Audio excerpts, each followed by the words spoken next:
intro from everyone. Welcome back to the After Credits podcast. Audible clap. Oh, yes! We're here. Today's episode, we are diving into Fantastic Four.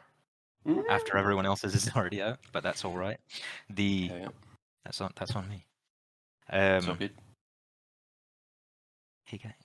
So we're going to talk about probably spoiler-free for a little bit.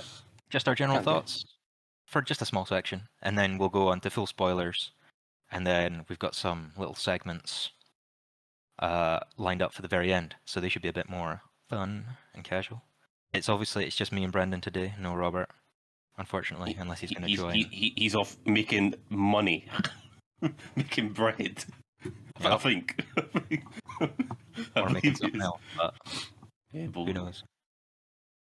Anyhow, right. Why don't you give us your thoughts, Brendan? What did you think of Fantastic Four 2025? Well, it's complicated because it's a shame because it would have been nice to have Robert for this because I know we're all on different sort of takes on it. But it's been tough because I know your guys' take where you think it's like good but not great, whereas I'm kind of leaning on like this is like potentially one of my favourites. So I'm like, shoot.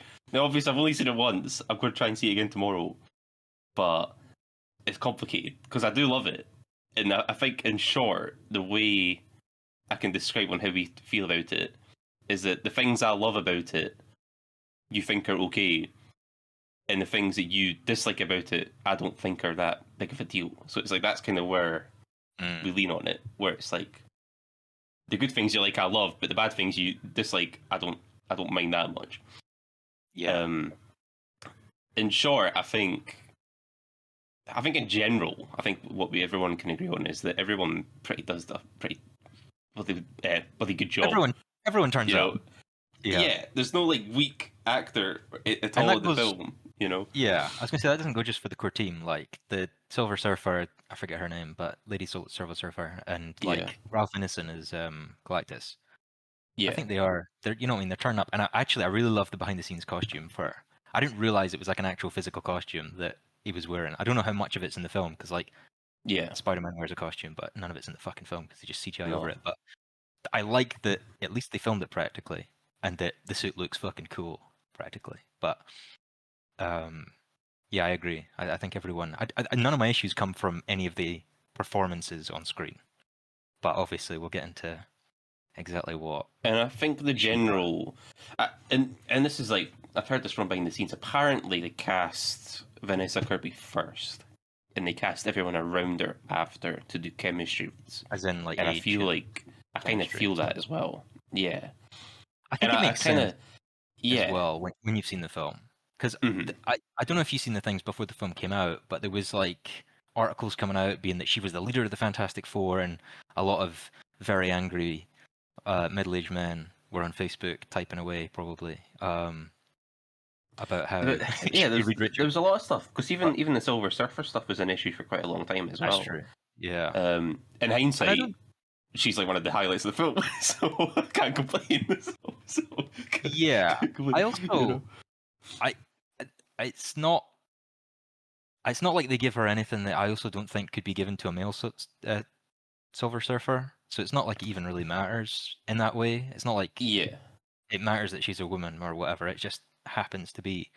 Which I think without spoilers, I think it matters on who they sort of get on with. Yeah.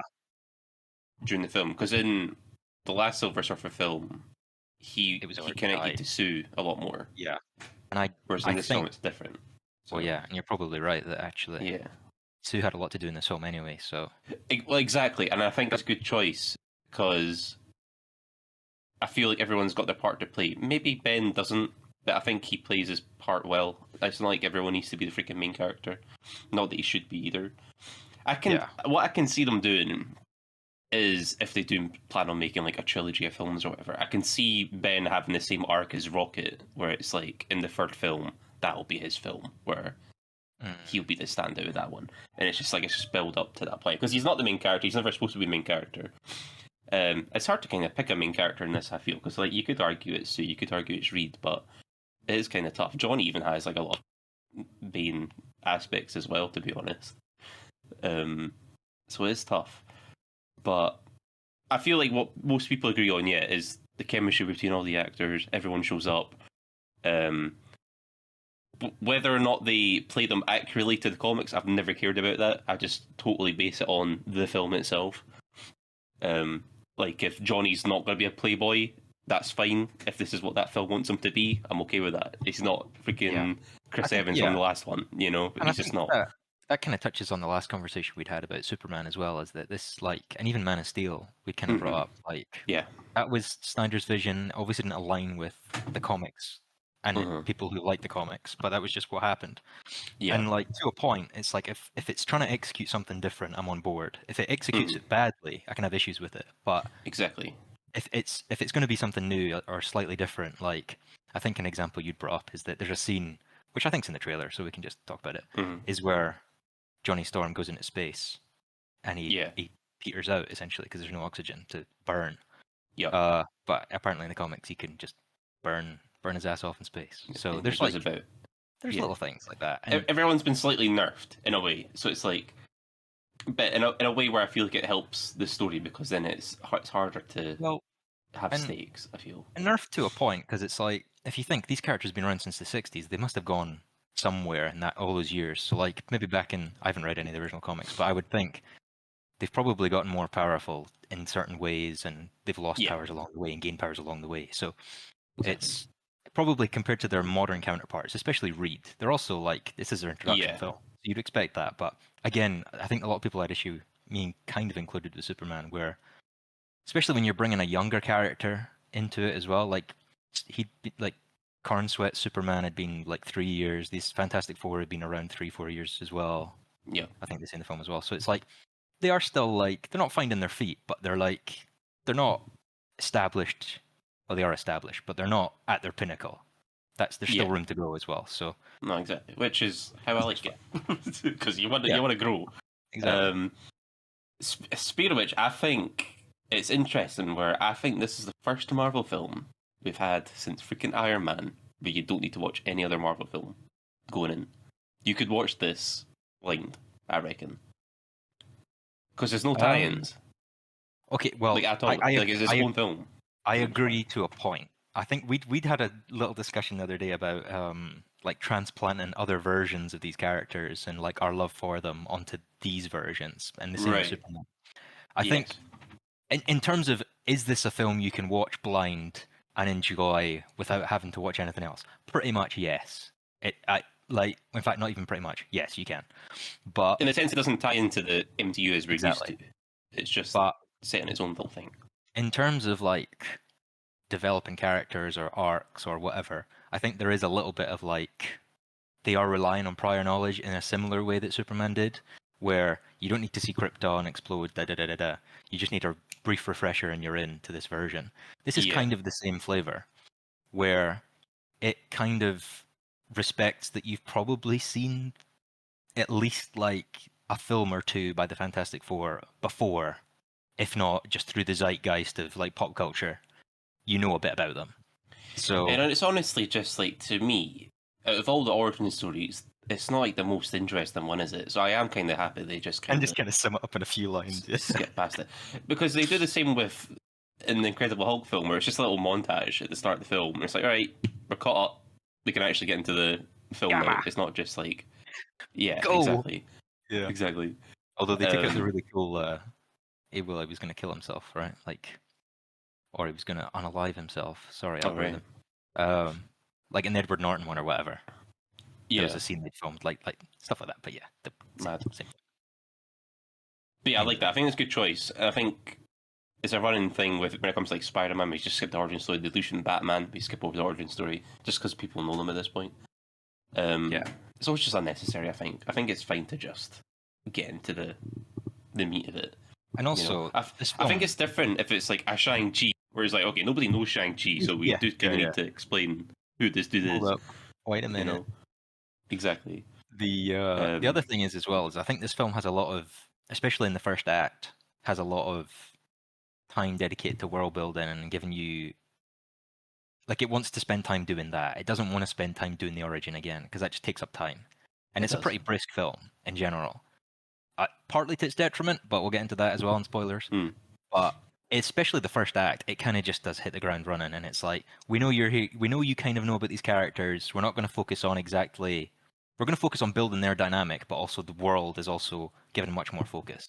And their part to play in the world is given a really big focus in like the news broadcast at the very beginning. But exactly, it's like you say, it's not the film. You could put the origin in this film, but it wouldn't be particularly.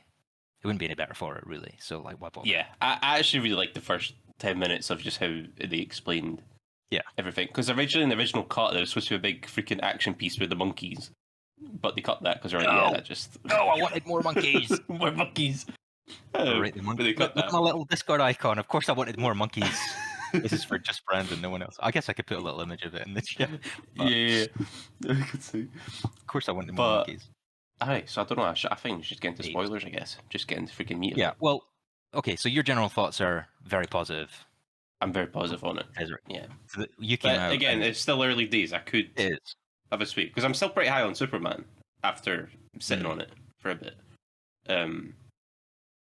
Yeah, it's tough. It's tough. You'd said to me in confidence that Fantastic Four is like probably like top 5, top 10, around that. Not that you've went through it thoroughly, but like it feels like that kind of. It feels like that. It feels like the best way I can describe it. It feels like Marvel again, and I know that term gets overused, but this genuinely felt like a return to. I think you want to say that because it's not back until like. I mean, that's like the thing to say though. You know, the only reason we say that is because the last like 2 or 3 projects actually felt connected. You know, so it's like so. Whereas before, it just felt we were just doing adventure of the week type of deal, and it's like, how's this relevant to the? This is my direct fucking telepathic message to Bob Iger and Kevin Feige. Where the fuck is Moon Knight and Shang-Chi? It's been years. It's been fucking years. But that's the problem, though, right? Is like Shang-Chi is apparently supposed to be like this new main character in the MCU, and we've not seen him since 2021. So it's like Fantastic Four won't have that problem. So you're absolutely right. It's even going forward. That's what I'm kind of happy about, because we're guaranteed to see them in the next 2 films, 3 films, 3 films, whatever. So I'm pretty stoked about that.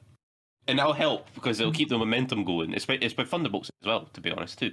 So it's like, right, these characters are going to feel feel relevant compared to even like freaking Sam Wilson, which should feel like a main character, but he doesn't.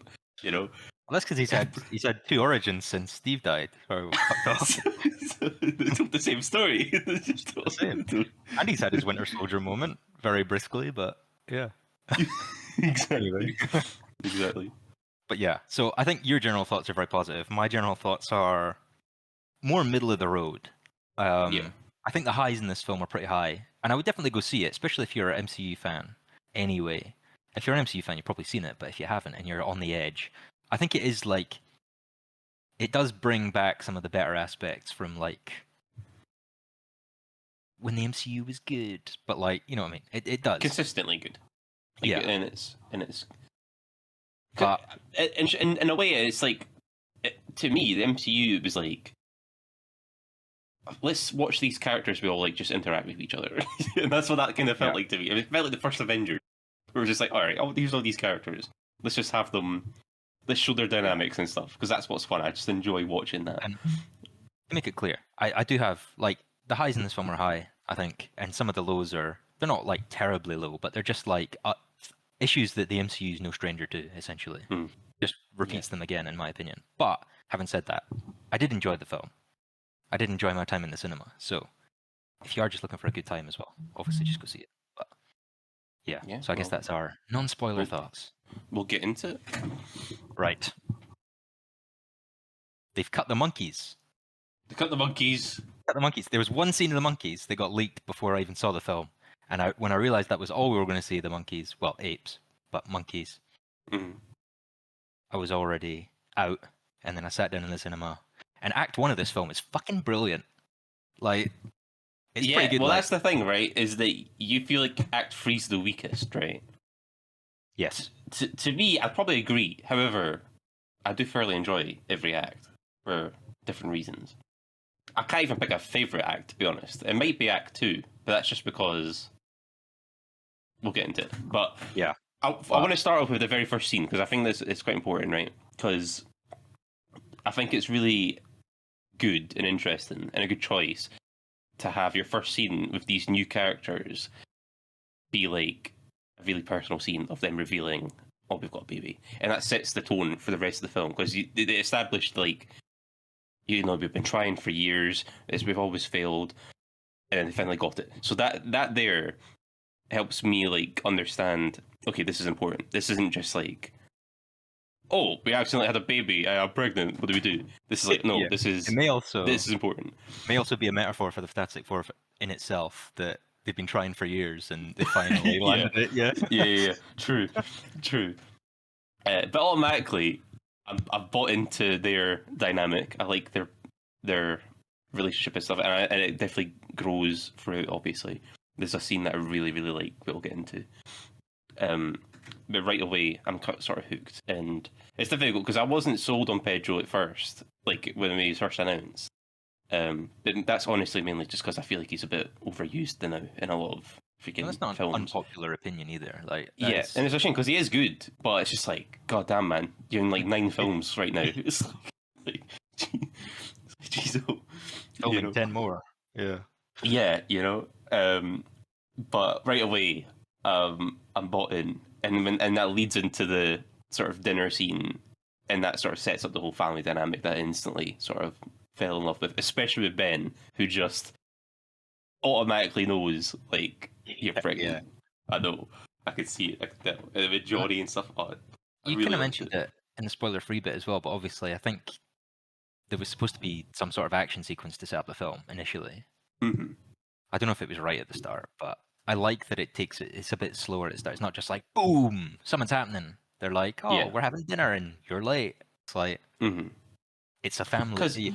Well, that's it. Because like you can make the argument like, oh, let's show off all their powers at the start and get everyone like hyped up and excited about the fight scenes and stuff. But I like the idea of just like, oh no, let's just have them talk, and you just like their characters before they even show off their powers and all that stuff. I really love that. Because it's not just Johnny's not just like the guy that goes on fire. He's not just the freaking stretchy man. He barely stretches in this film, which I actually don't mind because I think of all their powers, his is probably the least interesting one. It's the least interesting. It's probably the hardest to do in terms of CGI and make it look good. And also, exactly. it kind of fits his character anyway. That he doesn't really like. Even though that's a superpower he possesses, his real superpower is his like intellect. So exactly. That's what the main focus is. But exactly. Yeah. So I love that stuff at the start. I think it was really good. One thing I immediately liked as well is, and this was in the trailer as well, is I don't know if it's like an allusion to Eden Moss Bacharach's part in The Bear, which we were just briefly talking about.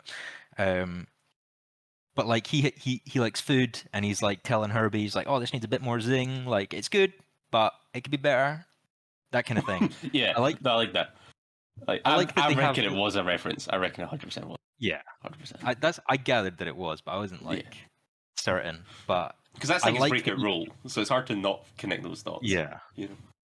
But it's like one of those things where the characters aren't just superheroes all the time as well, and like they obviously the Fantastic Four, a benefit you get straight away is that they have relationships. It's not like the Avengers where they're just like thrown together like the Monkees, the band, which I'm going to mention Monkees as much as possible in this episode apparently, but they're not just like thrown together. Yeah, they're not just One Direction. Okay, fine. Here's a millennial. One Direction, They're not just One Direction. They're not just thrown into a room like the Avengers. Exactly. They're a family first, and then they get superpowers. So like seeing that and like getting the small things, like you say, like the Thing recognizes she's pregnant, like straight away. There's something up. You guys are late for one, and two, you're acting weird. But also like Johnny gives Herbie little head rubs every time he sees him and stuff like that. Just little like quirks that each character has that's bigger than just a plot or a massive arc they have to go on or a massive motivation. It's just like he's just stroking the robot, isn't he? Like there's a lot of those little things like sprinkled throughout that I really appreciated. And I guess I guess I'm going to nitpick this because it's not even something I really agree with. But I guess what you miss out from that is the growth between relationships, because you don't really get development from their relationships in the film. It just kind of stays as it is because we're already reached that point by the time the film starts of, oh, they're already really close. You know, it's not like in the original Fantastic Four, which they're bad films. I find them fun, but they're all good. Like, you see the development of the Johnny and thing where it's like, yeah, they are assholes to each other, but they do become sort of brotherly and stuff like that. I think there is a little bit of that going on with Reed and Johnny in this film, but it's I don't know if guess. it's necessarily. I don't think it's necessarily an arc. It's more of just like a display that there is some tension there, but also they are still close.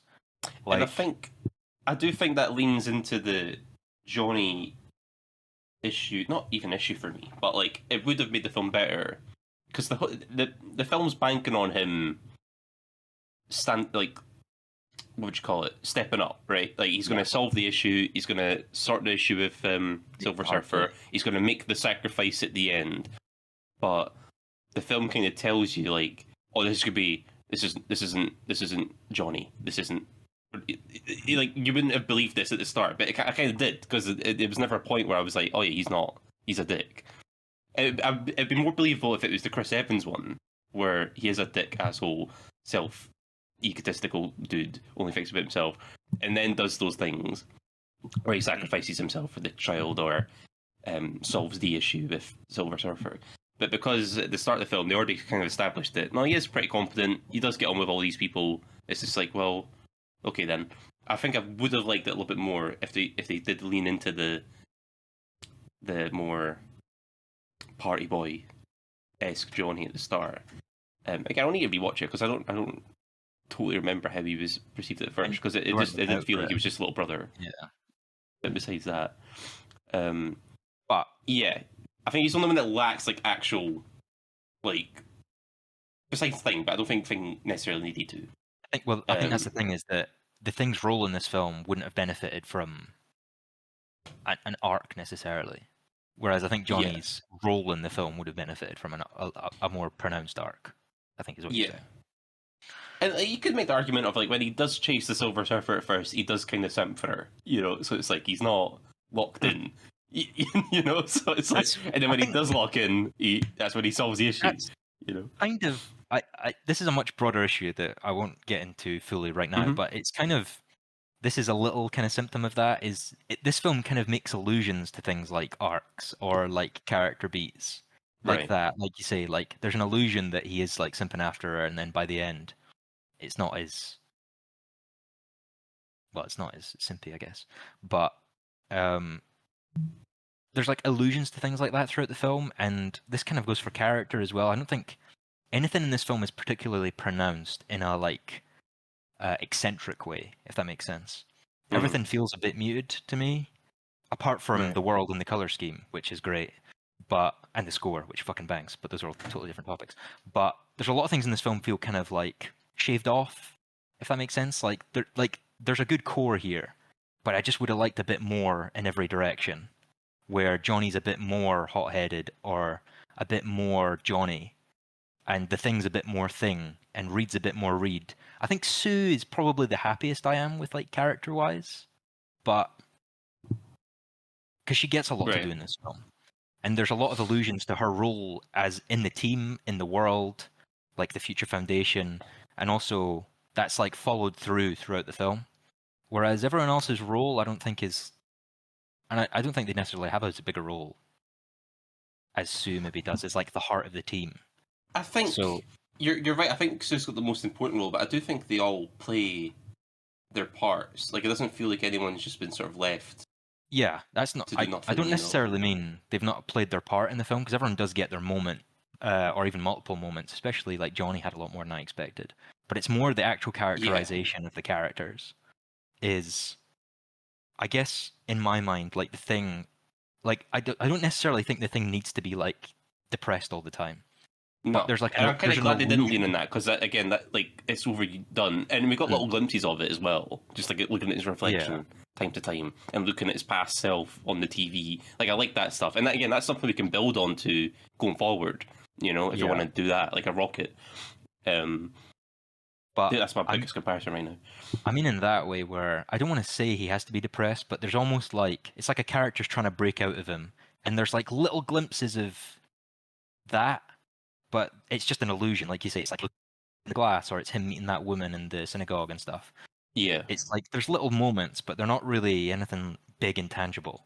And I feel like there's a lot of that goes on in this film, but that's not, like you say, that's it's a building block as well. It's like we've probably been spoiled a lot in the past with, especially things like Iron Man. He has a massive arc in the first film as well, and this is probably, like you say, not only just in terms of since that film, this is the most accessible probably to someone new, but also this does a lot of similar things that film does as well.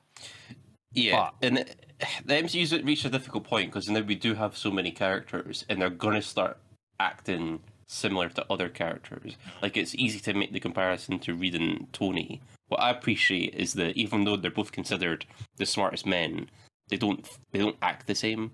So I appreciate that. Whereas Reed's more of a timid overthinker, whereas Tony's a more egotistical playboy, you know. So it's like, which I appreciate because that helps me differentiate between them, and it actually made me relate to Reed more as well. You know. Also, Robert's going to try and pop on. He says, "Okay, I don't know if he'll stay on long or not." Fair enough. But I guess my comparison with Iron Man was more like, if you're considering this the first film in like a wherever this goes, if it's more Fantastic Four films, which I would like because this world's really interesting, but and looks great. But in terms of these have probably similar runtimes. I wouldn't even be surprised if Iron Man has a longer runtime because the MCU wasn't bothered about having films under 2 fucking hours every film back then. That's a separate issue as well that we'll get into. But it's a weird issue because I feel like people get pissed regardless. I feel like because if you go over, people are like, "Oh, it's too long. I'm not watching that." But if it goes under, it's like, "Oh well." I think it's because they're giving films like Eternals a film we don't really care about, like a 2.5 hour runtime, and then they give films you do care about, like Doctor Strange 2 or Fantastic Four. And you know, short this film. Oh, here he is. There's Robert. Hello. Sorry, to jump in. Oh no. But that's a good man. I think just to finish that point off, and then we'll properly introduce Robert, is that Iron Man has like a 2-hour runtime to deal with the main character, Iron Man. So he gets a lot of development from start to finish. Yeah. So the character at the end is very different from the character at the beginning. Partly that's because it's his origin as well. If you made like Iron Man 3 equivalent, like how many years he'd been Iron Man as his first film, it probably would have been more similar to this as well in terms of how far the characters go. But also, you have a sub 2-hour runtime dealing with a team of 4 people. You can't just give them all massive arcs anyway. And that's why sense. I compare this to Guardians more than anything else, because I feel like Guardians is considered a top 10, potentially even top 5 Marvel film, right? In the grand scheme of like opinions, right? Yes. You'd probably even in the grand scheme of correct opinions. You'd probably be top 3. So, but even then, it's not like Rocket and Groot and Drax have like massive character arcs in that film. No. Just like the Thing and even potentially like a Johnny does in this film. So it's like when people use those, even the villain issue, because I know you're not too hot on Galactus, although Robert's take on it yet. It's like, who cares about Ronan the Accuser? Like, to me, Galactus is way more interesting than Ronan, you know, in the Silver Surfer. Like, and I'm not even saying like this is better than Guardians, because like Guardians is literally like top tier. But I'm just trying to make the same arguments of, yeah, but we let it pass for this film, but we don't for this film. That's kind of where I'm certainly not. Is it because Guardians just is higher and like the dynamics are more interesting to you, or just whatever? Maybe. I'm sure we'll get into that because we've got a little segment planned later on. But Robert's here. Yeah, boy. Hi guys.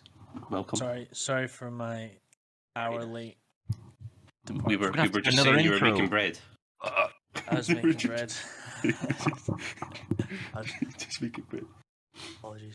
So what's your little give us a little introduction on how you feel about the film, man. So we're talking about fantastic. Sure are. So I for the most part, I really enjoyed the film. I thought it was a fun film. I loved. I loved Act 1. I thought Act 1 was like an incredible introduction to the world. When does Act 1 end for you? Just so. I'd say Act 1 ends. Because to me, Act 2 starts when the Silver Surfer shows up. Yeah, I was going to say kind of the same point. It's around that time, yeah. Okay. When would you say Act 2 ends then? When Galactus is showing up on Earth. Yeah. Okay. Cool. So I'd say Act 1 for me, like, I just thought it was an incredible introduction. Had so much fun. I thought like like it kind of it reminded me a lot of like the Incredibles film, but in like in a good way, and it was that like family feel.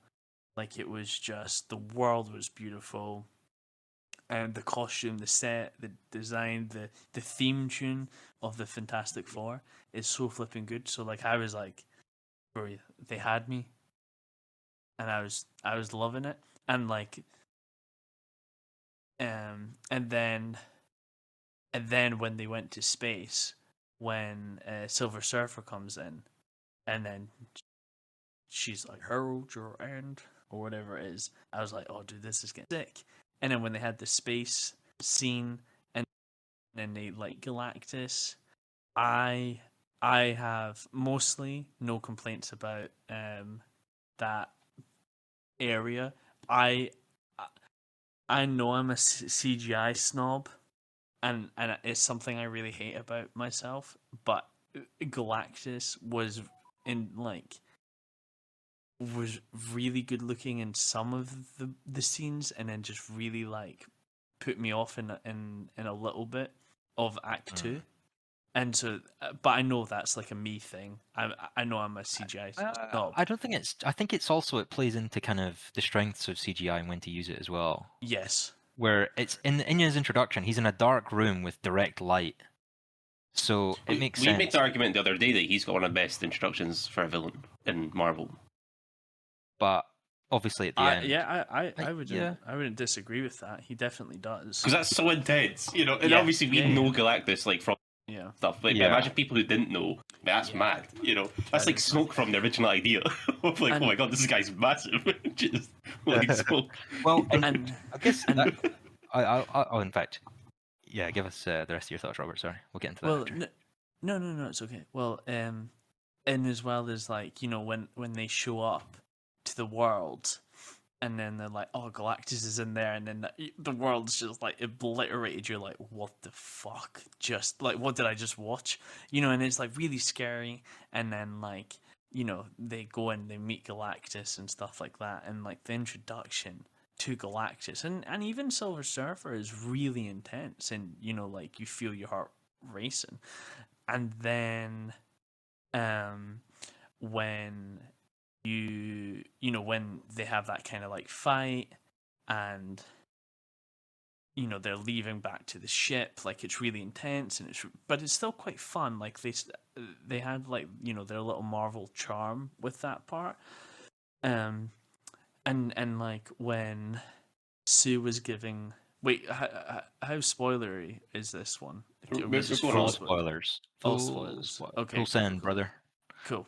And then so like when Sue's like giving birth, because Galactus is like wanting the kid, and another part is when Reed Richards, when he's like, you're not having my kid, but you're not having this world. I was like, my man, I was like, you're such like a, like I think that's such a dad thing, and I thought they did that like really well, because like, you know, none of us have kids or anything like that, but like you would hope that, you know, you'd hope that like your parents would be the exact same, and you know, I think most of us would, but like ourselves, you know, as Reeds, you'd be like, oh, what would I do if I was him? And Sue and stuff like that. So you do like that whole family. I thought was really. I thought that was really good. That whole like, no, this is our child and our nephew. Like. And I really like that issue in the film as well, because it makes a big predicament for Yes. These heroes are like essentially They're like gods they're the golden. to these people. They're also Yeah, the golden yeah. children as well. It's like they've never really had it doesn't seem like they've had a massive flaw in the past. People love the Fantastic Four. Yeah. Yeah, it's like yeah. Superman. It's like he's Yeah. not lost until now. Exactly. And there's no Iron Man in the world. There's no like Cap in the world that you can just rely on if these guys fail. It's like these guys are the only people in this world that can really help, and they've chose to not make the sacrifice. So it's like shoot, but it's also hopefully as a viewer you understand why, because it's obviously 100%. And I was saying to Ryan, like that's what I love about the first scene is where they show you the viewer them getting a positive pregnancy test. So it's like, right, you as a viewer get it. They mentioned that they've been waiting years for this. They've been trying years, it's failed. Now they finally got it. They're not just going to give it up, especially for this freaking dude that just wants to eat your world.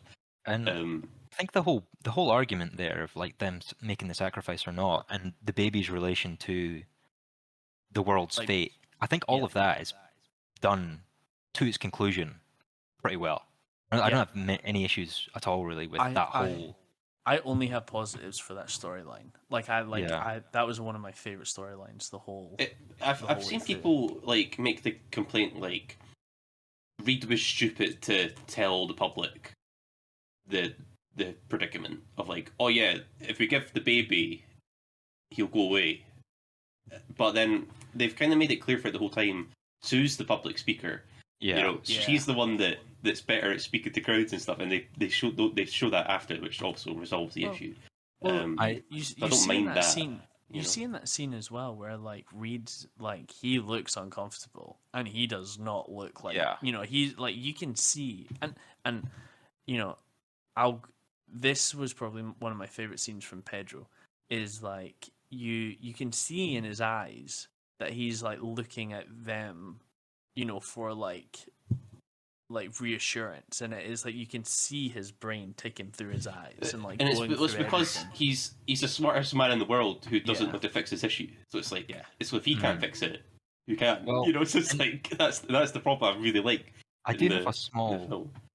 I want to say complaint, but I also don't. It changes the vibe of things if it happens the way I'm thinking. But one of my issues, I guess, with that whole predicament is I kind of wished that there'd been more, because they go to Galactus to negotiate. They find out he's coming to Earth pretty up front, and they're like, "Fuck it, let's go see him, let's go talk to him." And I like that. There's no fucking around, there's no waiting. It's just let's go get him.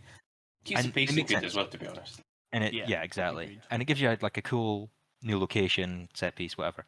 But I would have liked more of an actual negotiation, because essentially he goes up to them, and I know it's hard because it's not really a negotiating topic. It's like, oh, you die or you give me your child. It doesn't seem like there's much room in there to actually negotiate. But Reed being the smartest guy, and they make a point later on in the film that I know you really like, Brandon, this scene is, she brings up that, oh, you've toyed around with the idea of actually giving up the kid just to save the world. Just to save the world. You've thought about this. You've run through it in your head. And he has a great scene where he says, yeah, of course I've run it through my head, essentially. I have to think of the bad things so that they don't happen. And I would have almost liked that. Oh, I love it so much. Actually, that's my favourite scene in the film. That's so, so well written. I almost feel like that moment isn't fulfilled earlier in the film when he meets Galactus. I feel like it's hard because it's like he's just been given this situation.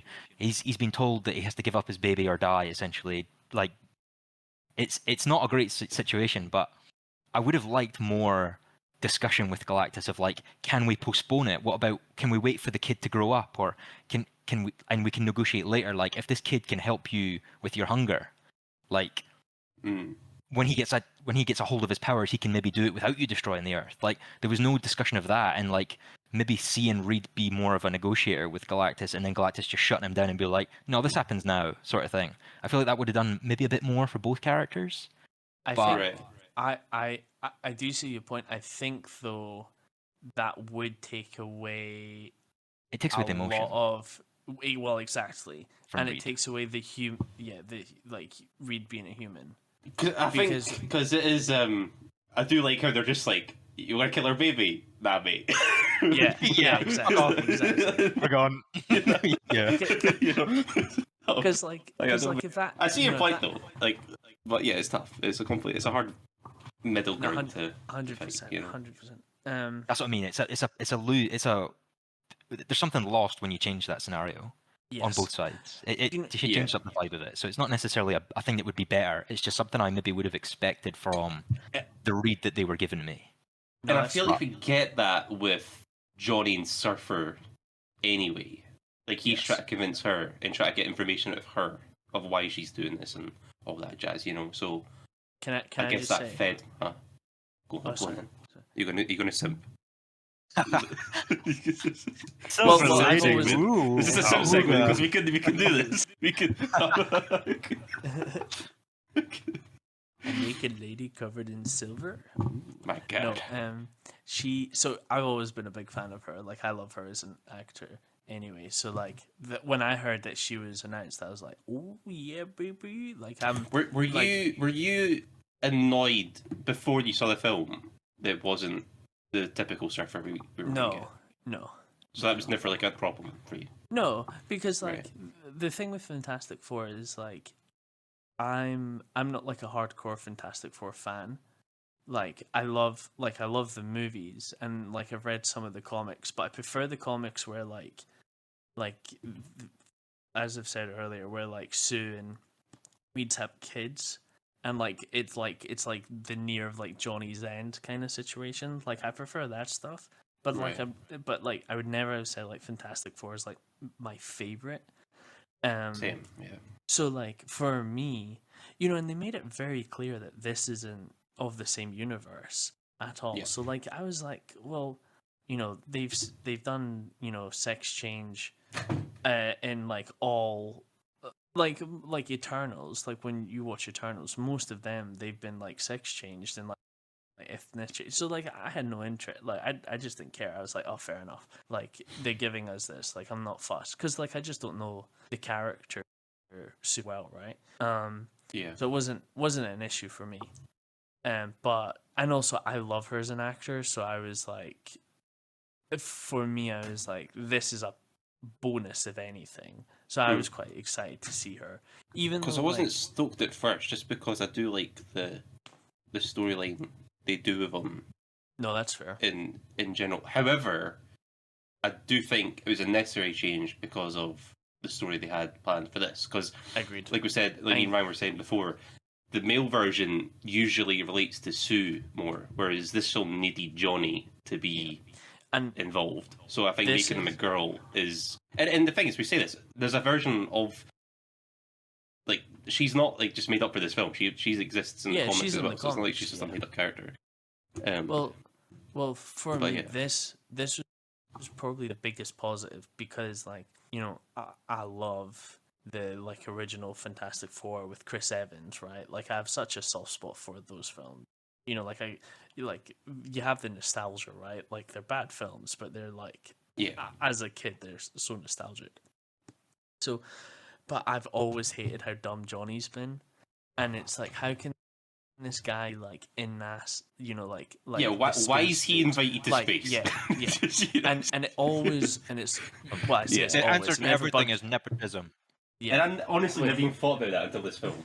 And well, like as a like that's always bothered me because it's like Johnny's just this like hot shot and that's it. That's all his character, and I never really like I love Johnny. He's my favorite. But not in the films. Like in the comics, I've always liked Johnny, but not in the films. Even though he's so fun, like he's so fun in the films. But in this was the Johnny that I was like really wanting, and I was very thankful that they gave him first. Like he had a sense of humor. I do think he should have been funnier. I don't think he was as funny as they. Yeah, and I kind of alluded to that earlier as well. But can I nip in and just like it's part of the same point is which characters are you excited for, like Johnny, for example, to interact with? Because Kevin Feige's made it kind of clear that he's excited for maybe a Spider-Man, Johnny Storm like crossover, because that's like they're both kind of quippy and quirky in the comics and stuff, and they have a good relationship in the comics, and Spider-Man does in general with the Fantastic Four. Yeah. But I honestly haven't seen this film, and this is kind of alludes to like everyone's characters being a bit more subdued than I would have liked. I don't necessarily think like, oh, Tom Holland Spider-Man plus this Johnny Storm. I honestly can't say I'm like over the moon excited to be like, oh my god, I can't wait to see that. I don't know if you guys have a different opinion on that, but I'm honestly just more excited to see the team just interact more in the next films. To be honest, I don't really care about, like, I know we should care about like, oh, like I want to see Spider-Man interact with these guys in the next Avengers film or whatever. But I just want to see more films with this group, you know, because I just liked everyone. Anyway, I would agree with you because, like, for me, you know, and I think for most of us, Marvel's kind of like lost us in this kind of sense of like, oh, are you excited for it to see like, you know, Ant-Man and Black Panther having a scene together? Because it's like, you know that scene where like Hulk and Ant-Man like Hulk gives Ant-Man a tackle. Yeah, Yeah. like it's like one of the best scenes. It's so flipping good, and it's such a simple scene. But like I would never in my imagination thought like, you know, I really want to see Ant-Man and Hulk have like a moment together, and it's like just such a simple thing, but it's like it's so good. But like I think of the past like couple years, that's not really been the case, and it's kind of been more like I just want to see something come together. Like I don't really care anymore because it's like Shang-Chi hasn't had a film in 3 years, right? I just want to see Shang-Chi again. 4? It's more than that. 4 years. But like beyond that, though, is we know the Fantastic Four will be in Avengers Doom's, films very soon. So you kind of have to confront that, even though we'd like it to be more developed. I think it's more of an issue of the other films for me, because I would have said Reed and Tony, like how would they clash and collide? But we don't have Tony anymore. We don't have like outside of this group for me, Guardians isn't a factor anymore. Thor's been nerfed. So it's like, who do I actually care about? But There's not a lot, you know. Oh, Star-Lord's supposed to return, right? Star-Lord is, yeah. Yeah. But I like him in the Guardians. It'd be like having like Reed without the Fantastic Four. It's like, what are you doing? Like, I don't know. It just feels weird to me. But like, just as Avengers as a group, there's not a lot of people where I'm like, I don't know who the Avengers are anymore. But like, even Shang-Chi, I'm like, I like you, but I haven't seen you since, you know? When Tony was shown in the very first film, we saw him in the next 4 or 5 films, in, like post-credit scenes and stuff like that. Nick Fury and Phil Coulson and stuff. We all had these tie-ins. I haven't had that until the last 2 films with Thunderbolts and this. Like that's why we were saying this at the start. This feels like the last 2 films in Marvel feel like they've actually connected to the grand scheme of things of like Doomsday, which we're building to. And I get it. The issue was they were building to Kang, and a lot of stuff there was a lot of issues with that, so I had to cancel it. I get it. It was a problem behind the scenes, but yeah. But no, I see your point, because like when you're watching the OG Avengers, you're excited to see them team up and how they act to each other, because they're all different. Whereas I feel like now we don't have that depth anymore. No, I 100% agree. I'm now, as Brandon was speaking his beautiful points, I've now thought of 2 characters I'd actually really like to see together. And Red Guardian and Johnny Storm trying to get Reeds to make them a better suit. I think that would be a brilliant scene. I think that would sell me. That would save Marvel. Save Marvel for me. God damn. No. God damn. But what I was saying It's about tough. Johnny was, I think Johnny should have been a bit funnier, but I was very, very, very grateful that they made him smart, especially with the language stuff. I thought that was very creative and very different, and I just thought that was like a little more fun aspect to him. Oh, I'm so sorry. No.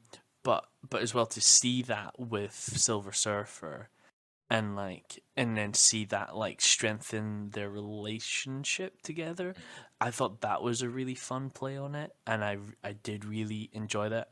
I do have negatives about the end of their last scene together, but everything up Is to it, that. Robert? What scene is Yeah, that? this is where we hard disagree. I think this is where Yeah. we Now, have a little debate here. I if think. we're gonna Yeah. if we're gonna nip into this conversation, can I have a quick little Yes, of course. point on something you brought up a minute ago about the voice from space that Johnny decodes, which I like you, I completely agree. One, because other characters get other things to do, like Sue. You need to tie like Johnny is the tie to the Silver Surfer in this version. Yes. Yes. In all aspects, he decodes the language. He's the emotional crux behind her decision that we'll talk about in a minute. But I think I found it hard, and this is completely a nitpick, so I'm not going to like dwell on it too long. But I find it hard to believe that a voice from space would be ignored by Reed Richards. And I feel like this is kind of a symptom of Reed Richards being the smartest motherfucker on the planet, bar none. Is that to give Johnny a moment, you kind of have to make Reed ignore a problem, just to give Johnny the room to make progress on a problem, an intellectual problem. I kind of saw it more as like, and they kind of, and Johnny kind of said it himself, you know, like Reed's everywhere. I kind of saw it as like Reed was literally trying to make sure Sue was okay because of the baby, trying to make I sure do the understand team's your safe, argument. trying to like make sure that their whole world is safe, and then like trying to deal with the Galactus stuff. So like, I do get your point. I'm seeing your point, but like, I do think they did kind of make it quite clear that he's everywhere I see yours, present. that he's, excuse the pun, stretched too thin. But Yeah. having said that, I feel like as soon as the cards are on the table that there's an extraterrestrial threat, I feel like the most obvious thing to do is to delve into everything you know about the extraterrestrial. One of which being the 39 tapes that you've recorded from space with a voice on them. I just feel like that would be a priority, especially because the Silver Surfer is then exactly tied to that problem.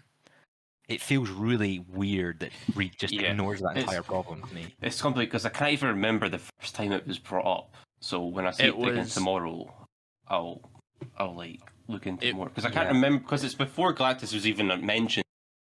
And like they already discussed that. That's what I'm saying. Yeah, it's like they brought that before, and I can't remember what Reed was doing at the time. My easy fix, and this is going to tie into what Robert's going to bring up in a bit.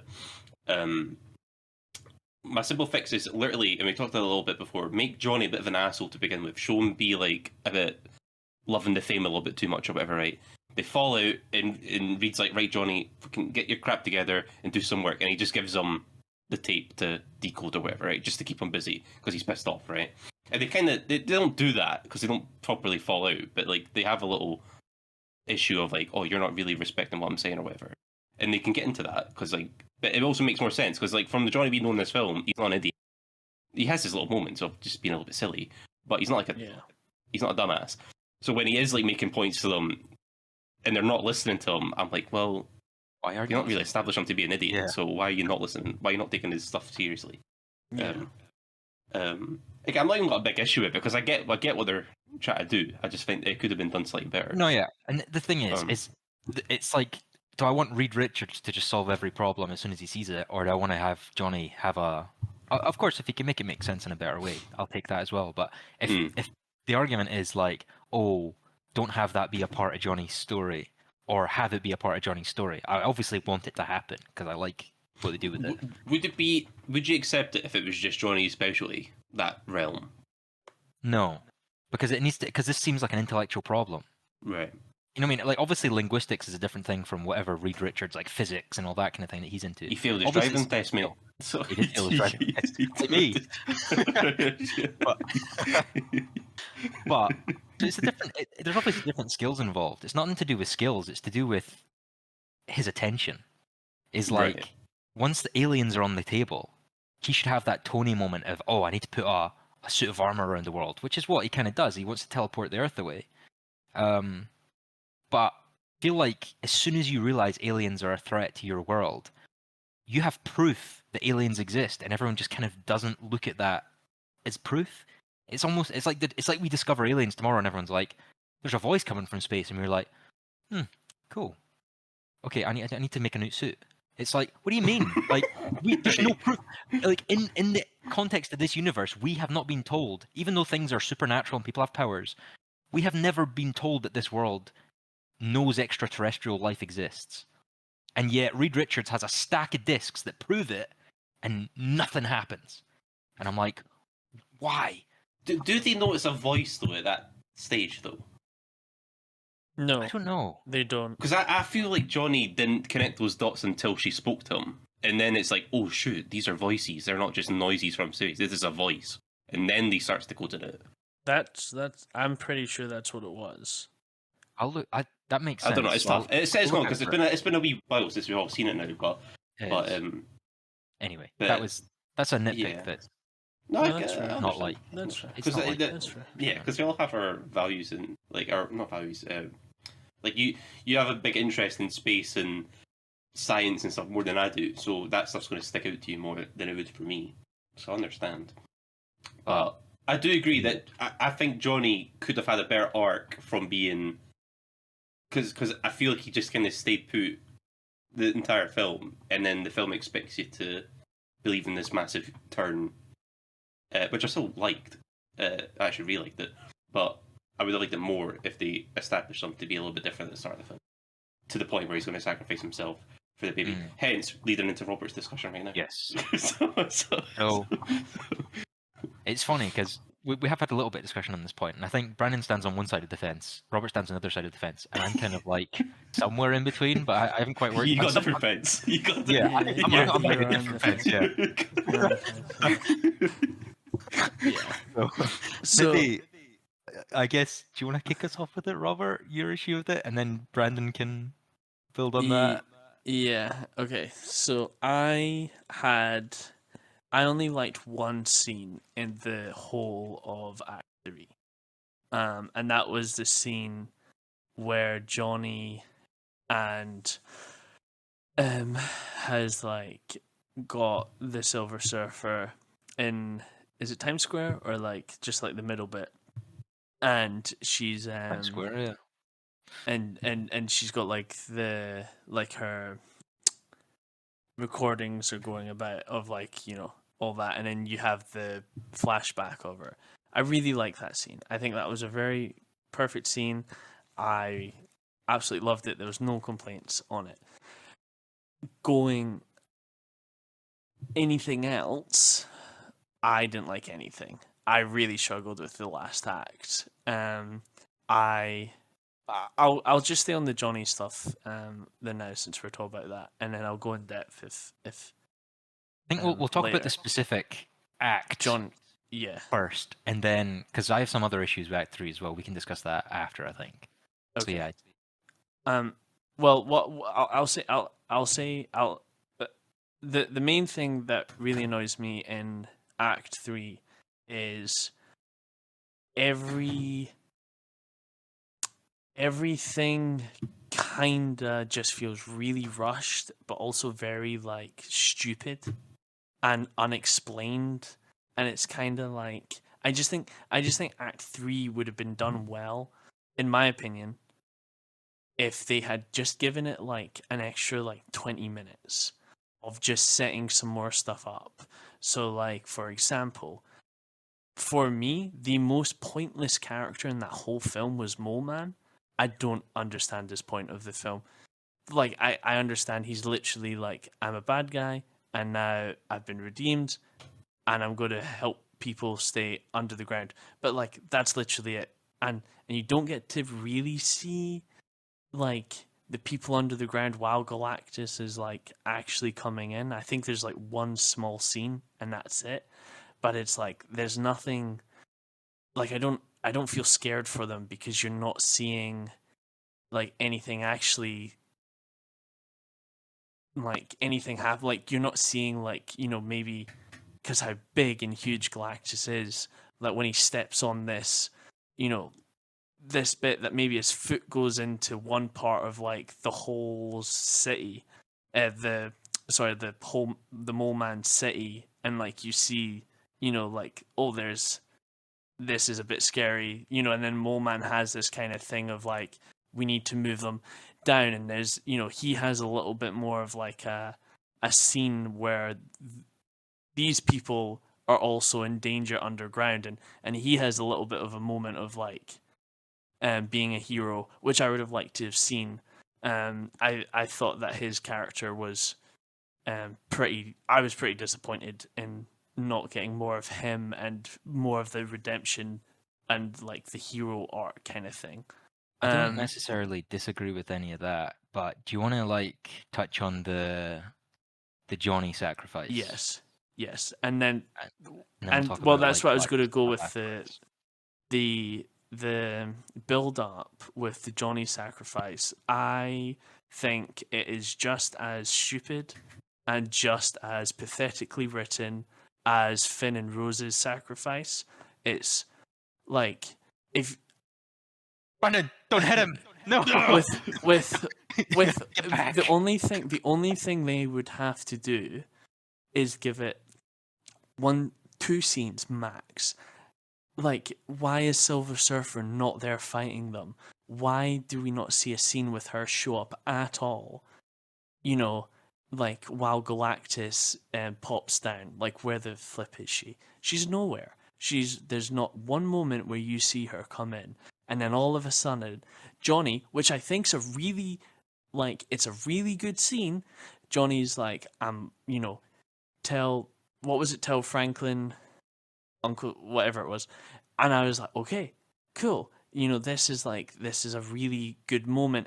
And then she comes in and she absolutely ruins it. And she does the Rose thing that they do in Star Wars with Finn, and it just completely takes you away It's not from about the destroying moment. what we hate, Robert. It's about saving what we love. Yeah, But- whatever. Fuck off. I'll wait. So like for me, just put Silver Surfer in that act, like in that scene when Galactus comes down, and maybe like even a moment where it's like she's watching the Fantastic Four, but she's watching them from behind. She's afar and she's watching like Galactus, like win, or kind of like having these troubles, and there's that moment of like, she like helps them. Like I just didn't like it, and it really peeved me off. And that's my conclusion with the Johnny scene. I just think they just needed a couple more scenes with Silver Surfer, and that would have been fixed. But I think it was pathetic. Take it away, I Brandon. agree with one thing.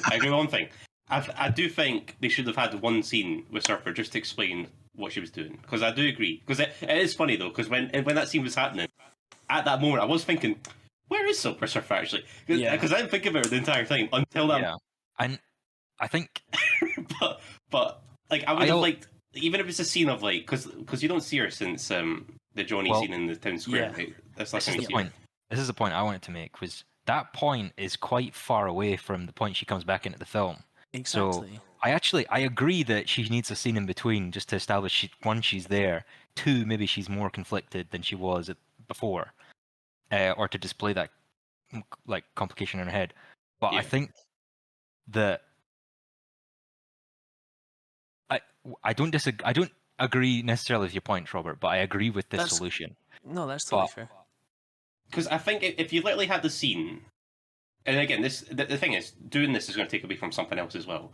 If you had the scene of her going to Galactus after that Johnny scene, and she's like, just off the top of my head, she's like, Galactus, actually, I found a better planet that's got less, there's no life on it, it'll feed your hunger just as well, or whatever, right? We can go there instead, whatever, right? Like freaking Mars or something, I don't know, right? Just go to Mars. And he's like, no, we've decided this one, Franklin, and then he sort of whiffs her off, right? So, but she can't fight him, right? So she knows the power he has. So she's not going to join the fight, right? Like, so just establish that, right? The thing is, I feel like you can connect those dots without a scene like that. I don't even think it needs to be that much, though. I think it literally needs to be a scene of her watching over the fight from a distance. Yeah, but I feel like that does ruin the moment, though, when she does save the day. Because I feel like that just... Because the fact that you haven't seen her since then, like me, I totally forgot about her. So when she does show up, it is a genuine, like, oh, shoot. It is an oh shoot, but my oh shoot moment was, oh fuck, I forgot she was in the film. This is really unsatisfying. Well, my thing was like, are you fucking kidding me? This is a Finn and Rose. No, but it's not. It's all not. over again. That's where I'm going. Wait. Can I just say though, like different? I think you're going to touch on something we've talked about before with motivation, but in terms of the scene, in terms of the filmmaking, it's been a really long time since we've seen the Silver Surfer, which was my issue with it. Me and Brandon have talked about this. I kind of have the same opinion of it. I think it's written fine. I think it's the execution's wrong. Is that right. Your issue is the day set back of her to show the last time we saw her. Big problem with it. The last time we saw her was Times Square in her largest emotional moment. She then disappears. Then they formulate the plan about the baby switch out. Mm-hmm. And then they wait for Galactus. He lands. They fight him. And then they lose. And they start to lose and she returns. That's a massive chunk of the film. That's like 25 minutes from like memory. It feels like 25 minutes, which is just too long to not have that character be in the film. Regardless, like it can be, the way they fix that it could be a number of different ways. But the fact that it's like she doesn't make an appearance from even before they formulate the plan they're now executing, that's way too long. Yeah, but agreed. I'll let Brandon get into why he thinks it's better. Because the Rose stuff, like the only similarity is the fact that someone else sacrificed himself instead of someone else. That's literally where the similarities start and end, because all the motivations are completely different. But she's not doing it to like. In the sense of Rose's, like what Rose does, right, is she prevents him from making a sacrifice, and then resulting in no sacrifice because she doesn't even sacrifice either. It would be the same scene if Rose sacrificed herself, but she doesn't. She just saves him, and then the Empire win. Whereas Silver Surfer's decision does make them win. You know what I mean? And the scene before with Johnny and her in Canadian Square set that scene up. Because he told her, "You're responsible for all these deaths," you know. Yeah. So, I don't think you need like scenes to freaking connect every single dot. Like as a viewer, you should be, you should be able to piece it together. Like, okay, she probably understood that. I agree with that. I agree. Make the sacrifice instead of him because she's the one that should sacrifice herself because she's the bad guy. She's the one that caused all these deaths instead of Johnny who made her open her eyes. Type of thing. No, again, that's fair. I understand the whole thing of she showed up nowhere. That is where I will understand. Like that's the issue. But again, it's different from Rose because with Rose as well. How did she even get there? Surely she was just been shot in the freaking. She's just shot. How does she even catch up to Finn? How does but we established that she's. How does she catch up? Because she zooms through hyperspace. Where was she? No, this is my issue. So this is my issue. So I agree. Though. It's not because I agree with you. No, I agree. Compared to Rose, that's where we're having the big. So I agree with you. No, I agree with you. You've made your point clear on that part. With like the motivation is completely different. So I do agree with you there. I will retract that statement of that it is a Rose sacrifice. You're correct there. It's not a Rose sacrifice. I just think because it was Rose wasn't there, Rose was there, Finn doesn't die. It was like what the flip, and then for me it was like the exact same. Like out of nowhere, Rose comes in, hits Finn out the way, and it's the exact same scene, shot for shot, without the spaceships. For me in this thing, but it's not completely. It's factually not though, because Silver Surfer makes the sacrifice. It's not like Rose makes the sacrifice. So what I'm saying from sacrificing himself. What I'm saying it'd be different if Silver Surfer just saved Johnny, and then they take Franklin, and it's like, well, you just prevented me from saving my nephew. You know, just like she prevented Finn from saving the rebellion. You know, I'm agreeing with you. Because then it's like, you just ruined like the motivation. But then at least we get the resolution of okay, now she redeemed herself and she stopped. Like this, and the fact that Johnny was even willing to sacrifice himself was too. Again, I would have liked that early on in the or up himself to have that be more of a jump of like, oh shoot, he's finally like thought of something more than him, kind of thing. I'm going to say a couple. I'm going to say a couple of things. Don't interrupt me, Brandon. I'm going to say a couple of things. I agree with you with what you're saying about the Rose thing. The motivation's completely different. Okay, so I do agree with you on that. I still don't like the scene. I still think they needed one scene of Silver Surfer establish that she is watching. I don't that just because the But what does she motivation do, is though? different. Wait, Like, I said just don't watching, interrupt. though, I like, said what does that- what I does that said don't mean? interrupt. I said don't interrupt. I said don't interrupt. Shut But up. it's a conversation. Just don't though. interrupt. Yeah. Just let me finish my point. Just let me finish my point. I think you should have had her at least either come down with Galactus, like come through with Galactus. It just needed to be established that she was there in the fight.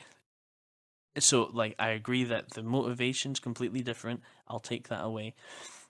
But the her just showing up out of nowhere for me, even though like your point of like connecting the dots, like yeah, I get that, and that's completely fine. I just don't like that she could have been anywhere, because the last we had seen her is she's had this kind of like mental breakdown and she's flown away, right? After Johnny's like really emotionally like gotten something out of her. And so we don't see Typical her woman. again. And Fuck shut up. And so we don't see anything or hear anything from her again. And so if she never showed up again in the film, right, it would have been very disappointing, because you would have been like, well, what the hell Right. happened? But gonna for her make- to wait, let me finish. But for her to then just show up, just to do a sacrifice for a split second, in my opinion, it doesn't save like her, because she wasn't there at all, and then she's there and she saves Johnny. I would have either rather her just for like a split second, you see her come down with Galactus, you see her like fly away from Galactus and going into the city, and then seeing the Fantastic Four. Like it's not like a moment of like she needs to do something, it needs to be something big. It's just so that the audience and myself sees that she is there. And so when she does come out the corner, like you can even see her like moving about in the background, just something simple that we know she's watching. And so when she does come from the left hand side and she does save Johnny and she does have this beautiful sacrifice, you can see that the whole time she was watching and she was trying to figure out how to help them, while knowing that Galactus could defeat them. So there's a bit more of this like character that we're shown. I just don't like that we weren't given anything and then she died. Well, not dies, but whatever they've done with her. That's my argument. Right, two things. I think Go for one, I do understand, right? Would I have liked the scene as well? Probably, but I don't think it's absolutely necessary. I think you can connect the dots without having the actual scene of her watching, because like, Yep. when the surprise happens, yeah, your automatic thought is, where was she? But then just think, like, well, she probably was watching then, like, because how else would she have gotten there? So yeah, But she it's was not. watching. But it's sorry, I'm interrupting. Sorry. But my thing is, right, this happens in every film, and it happens in films we all love. What I just thought of, right, and this is your favourite Star Wars film, Han Solo does the exact same thing in A New Hope, when he just comes out of nowhere, he's been gone the whole of Act 3, and he just saves Luke and kills, and gets rid of Darth Vader. But that's a fucking good scene, because you know No, that it's not, though. It like, can't he's be coming. it can't be the same scene. Because, He just shows up out of but nowhere. he's a good guy. He's a good guy, so you know he's coming. No, you don't, She's because not a good guy. but the last time you heard of Han Solo, he's going back. So in your opinion, you should. Can I be also have a scene honest? of Can I Han be Solo honest? Can I be making honest? the same decision of, Okay, I should okay. go back and save Luke. But that Okay. ruins the that ruins the surprise though when it does happen. So you know? my argument will be, this isn't my first time watching Star Wars. So like, yes, fair enough, you're correct. Point proven. But like, I know that he's going to come back, right? And every single time you're like, oh, this is fantastic. But like, I've never seen Star Wars. Like, I don't remember the first time I watched Star Wars. I couldn't tell you the first memory I had. Yeah, but if we're just judging it based on like, face value, it's the but same like, situation. but it's not, because the scene's different. Because it's like, it's not that Han Solo just comes in and then dies. No, but your He problem comes with in. it. No, but your my problem is your she actual comes problem, in and then she Right, dies. I'll let you speak. Sorry. Your problem is that she shows up out of nowhere, and you didn't know what she was doing or what her thoughts were. It's the same with Han Solo. So you don't know where he's went, and all of a sudden he just shows up on the Death Star. So my problem is that, but it's that, and that she dies. It's how quick of a sacrifice it is. That's my issue. It's not. It's like if it was a thing of like she shows up and she helps them fight, I wouldn't mind. Well, they're not dead, much. remember? They just get transported to a different part of the universe. They're not Yeah. dead.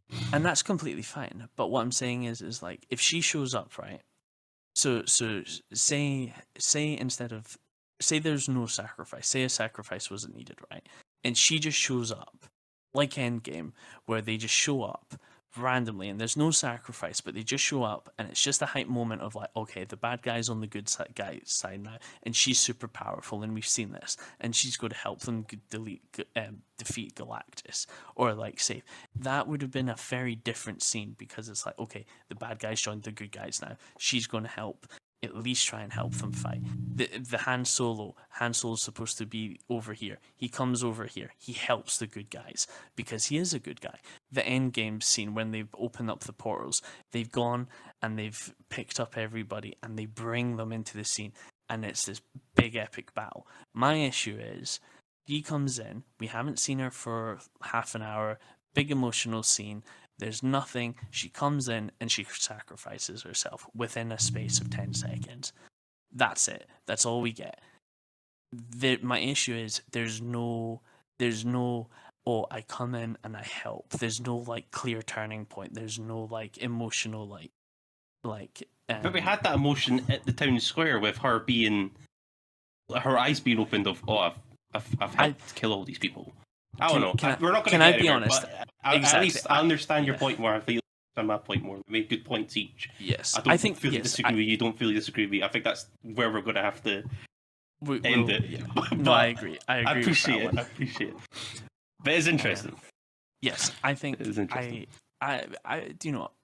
Your points of being like you can connect the dots. I totally agree with you. I'm not going to argue with that. I do think that the thing is there and it's clear and it's easy to see, but just me personally, that really was jarring for me, and I would have just liked an extra scene.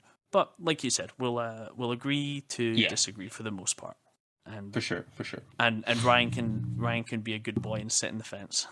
Not necessarily. You know what? I'm on Brendan's side suddenly. That's fair. But I don't expect like. Because again, I'm giving it leeway. Like I understand, it would have been nice to have a scene of her even just watching, like as a, like she's not even participating in the fight. She's just present because she's not there to fight. She's there to locate planets for Galactus to eat, right? And she's just meant to be there. She's not meant to be fighting. So I get it, but I do think it ruins the surprise if she just. But again, we've been there. But anyway, we should probably move on. It's probably been like half an hour of this conversation. a six hour podcast of Robert and Brandon bickering over one. No, it's good. I think there were good. There were good points made each there. I think. Yeah. Because there's certain things I can't defend. You know what I mean? So it's like I'm not like saying everything I'm saying is correct or whatever. Well, this is the thing about movies, right? Is like, it's just our opinion. You know, it's like and it's just like the CGI stuff as well, right? CGI just does piss you off more than it does me. Yeah, I'm going to give it a little bit of leeway because I don't really care unless it's really bad. Like for me, there was only one bad CGI, and that was the end. That was the only part that really. Bro, there was annoyed like me. There was like 8 scenes in this film that really. And I could probably tell you which ones, but like made my blood boil because I see them, but I'm not like, oh, this is Flash levels bad. It's like it's not. It's just no, it's nothing's as bad as that. That you know can I I be honest? If that film should actually be destroyed. That the only thing that should be kept in that film is the Supergirl scenes. That's the only thing. She was actually one of my least favorite parts of that film. She was my favorite part of the film. I actually really like the baby micro. I'm joking. Right, we can move on. Right. Anyway. So, I don't know how long we've been running, but we had the little segment planned. For sorry, I have. Oh, so what you're gonna say, Robert? No, it's okay. You go. Okay, I was gonna say, can I just have a few more comments on like the third act and Yeah. Galactus Yes, in of particular, course. and then we can move on to.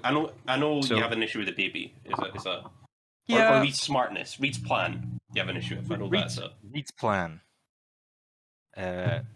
Not good. Again, this is a nitpick. This isn't exactly what I want to concentrate on, so I'll make it quick. But I find it hard to believe. So the crib. Their plan is Times Square. They've got the last fucking triangular area to try and get big fucking Galactus into. One, I can forgive certain things, like, oh, he just happens to be the size we can insight. Fine.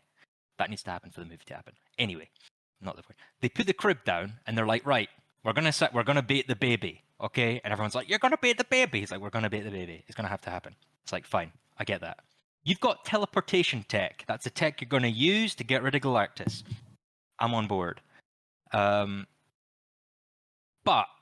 Bill, why don't you just build the fucking teleportation tech into the fucking crib instead of blinding him and hoping that works and having Johnny fly in and switch the babies like a fucking cartoon? Yeah. Which is fine because it's a campy world. I wouldn't even mind it. But when you've established that there's tech that can move one thing from one place and one thing to another, why not just have an empty crib in a teleporter and the full crib with the baby in it and the teleporter, and then just teleport the baby out once Galactus already has him in his hands? Well, why not just do that? I mean, it seems so. That was kind of annoying in the film. If I had to defend it, it would be because they had hours before he showed up. Because their original plan was to I know. move the Earth, and then Silver Surfer showed up. I love that, by the way. I thought that was brilliant. That was a brilliant scene. When she just shows up, Yeah, and yeah. I really felt gutted. I was like, oh Yes, shoot! yeah. I was like, oh no. But in terms of actual I understand. problems with Yeah, the third act, yeah. that was just a nitpick. But in terms of actual problems with third act, I think Galactus, to me, the scale is very variable at every different scene almost. Where it's like, I don't know, it just felt like he was huge, and then other minutes he was like the size of a building, and then he was bigger than a building, but he had to be smaller than Times Square, and he has to eat the planet, but he's smaller than Times Square. I was just really confused at like the scale of Galactus in general. That's, again, not a major issue, but it's just something that bothered me. I don't think he. Oh, on you go, Robert. For me, it was really jarring, and I'm a big believer that CGI always looks worse in daylight. That's not a belief. That's a fact. It's fact, and I don't know why they chose to do that scene in daylight. I thought that was. It might just be the tone of the film. That's what they're after. It's a more light-hearted ending, so it has to be during the daytime. Whatever. I agree it would have looked better during the nighttime, or with different, more direct lighting. On an overcast day, it's very flat lighting. It's like, it doesn't look great. And especially when that first scene with him you get, he's kind of like covered, or he's behind mist, or it's dark. It looked much cooler in the beginning, and it's like you've kind I agree of with like... that. Like I said, that introduction's fantastic with his eyes glowing and everything. It's just his outline. Oh, and from what I've seen of the laminate. From what I've seen of the IMAX as well, those scenes really benefit from like a bigger screen as well. Yeah.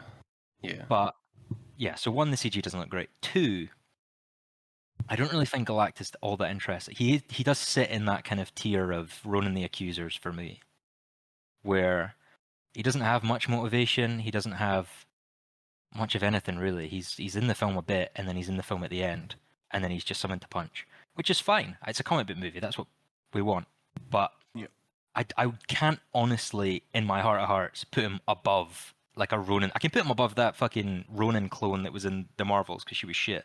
At least I remember Galactus' Do you not find him more threatening than Ronan though? Well, this is part of my point. I actually find Galactus really not threatening in this film. And even when you guys were talking earlier about when they first TP into that universe, into the planet, solar system, and the planets being like engulfed, and they're like, fuck!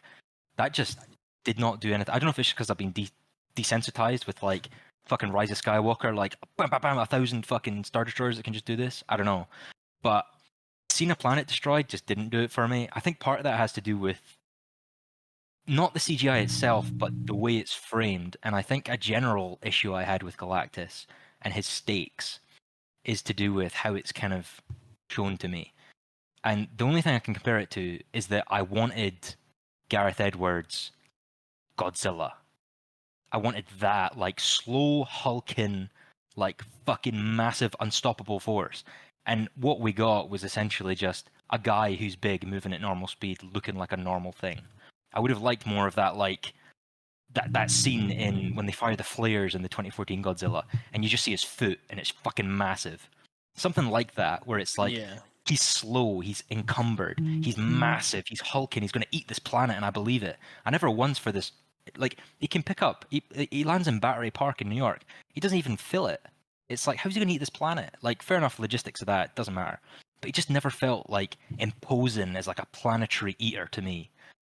Well, they established, like, it's the ship It's the machine. that breaks down the planet, and the I get pipes that. feed him, right? That's like, it's not like he just eats the ground. Yeah, that, but even once he's on the planet, he's probably about as big as Godzilla is. I get it's tough because I feel like it's because I feel like if you did that, then it'd be, well, how are these guys going to fight him? And that's where the balance you kind of need to figure out. Where it's like, that's what kind of the happens. whole point. That's kind of what happens anyway, though, because they just turn the nozzles on his back, and that weakens him. No, but if Sue was pushing him with that scale, that would have been insane. If he was, I think it's insane already. So, like, just go a bit further. Like, I guess, but it's like, but even like, he just wouldn't feel damage at all if he was the scale you want. But again, like, that's it. I think. Well, I know, but like, you gain the benefit of, like, the scale would look cooler and more intimidating and scary, but you lose the fact that, right, these guys literally can't fight him. But it's like, he's our main threat, so we have to have them do something, you know. Well, I think me and Ryan had talked about this, and I was really disappointed that they actually succeeded. I kind of wanted them to be, because, like, Galactus is, you know, the world killer, right?